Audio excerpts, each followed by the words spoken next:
paying your dues. Dahil hindi po ang nagsasuffer ay ang board of directors. Ang magsasuffer yung HOA, okay? Yung village, okay? So, the rights and privileges of the members are suspended. Nabanggit ko na po kanina kung ano-ano yon. Siyempre kasama ang pagboto at ang pagtakbo.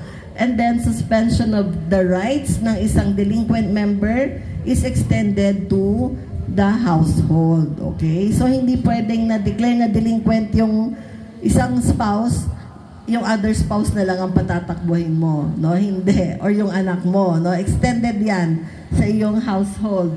And the association, no, in order to, put order and, yung sa accounting ninyo ay maayos and to be able to sustain the community, pwede pa kayo mag-impose ng ibang sanctions, no, sa mga delinquent.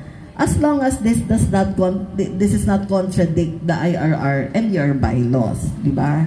Okay, lalong-lalo na yung pagkakat ng water. Meron ba dito na ang Homeowners Association ang nagpapatakbo ng water system? Wala naman.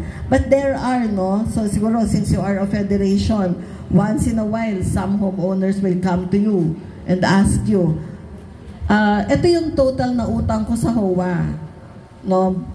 Water bill ko, monthly dues ko, 500 pesos yung utang ko. Pinutol nila yung water ko because I was not able to pay the 500 pesos. Is that correct or not?